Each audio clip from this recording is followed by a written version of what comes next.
What's going on, guys? In today's video, I'm going to do a review for a game called Gloria Victis. As most of you know, I mostly play Elder Scrolls Online, but as of recently, I've been a little bit burned out on the Elder Scrolls Online, so I've been kind of looking for other games to play. Gloria Victis is one that's caught my attention, and I've got to say I'm pretty much addicted to it, so I figured I would put out a review for you guys. Gloria Victis is an MMORPG with an emphasis on realism.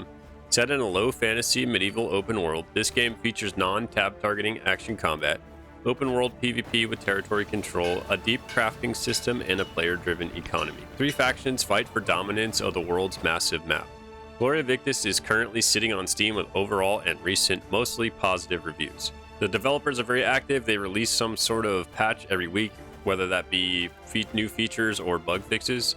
So it's a really good sign that the developers are keeping on top of things and the game is not abandoned. I'm going to break down the review into 4 categories, each category having the chance to score a 1 through 10. First category that we're going to take a look at is graphics. The graphics in Gloria Victis are sometimes beautiful and sometimes feel like they need a graphics update. Overall, the graphics are a bit dated looking for a game that's still in alpha in 2022, but I hope that they can go back before the game releases and do an upgrade on a lot of their textures.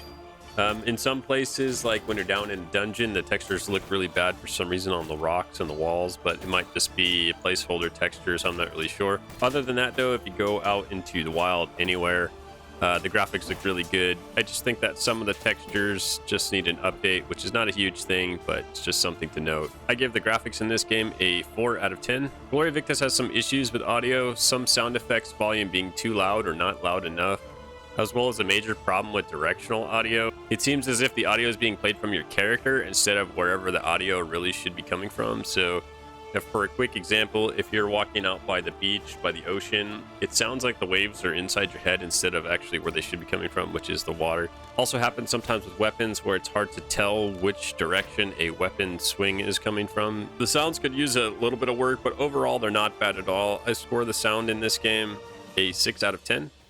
Next up is the combat. The combat is where this game really excels. The chivalry-style directional combat system is fast and responsive.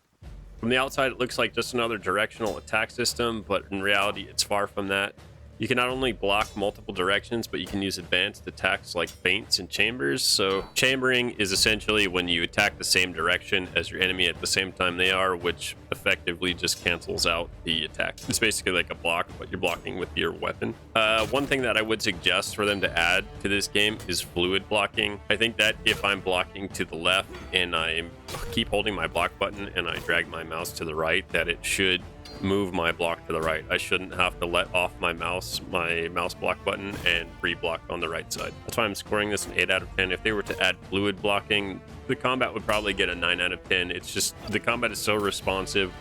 As soon as you push your block key, your character's blocking. There's no cast time for blocking. There's no time that takes you to put your shield up. It's pretty much an instant block, which makes the gameplay feel extremely responsive. Next up is gameplay. Gloria Victis gameplay loop is fairly complex and not something you're going to learn overnight. 3 factions fight for control over the PvP map.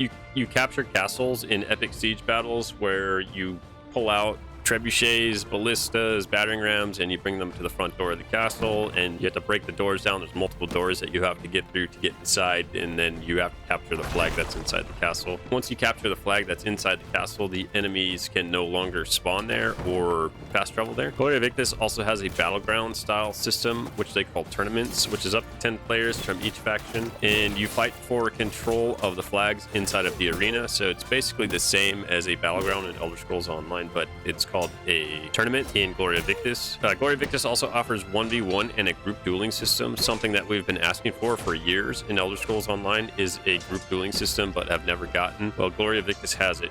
You can have a duel with 3 or 4 of your friends and fight 3 or 4 enemies at the same time. Aside from PvP, there's also multiple PvE things to do in the game, including farming, fishing, PvE world events, questing, and an extensive crafting system. I rate the gameplay of Gloria Victis a 9 out of 10. The overall score I'm giving Gloria Victis is a 6.75 out of 10. The game continues on its current path. I could easily see the game reaching an 8 or 9 out of 10 by release. If you guys enjoyed the video, please leave me a thumbs up. It really helps the algorithm. I appreciate all of you, and we will see you in the next video.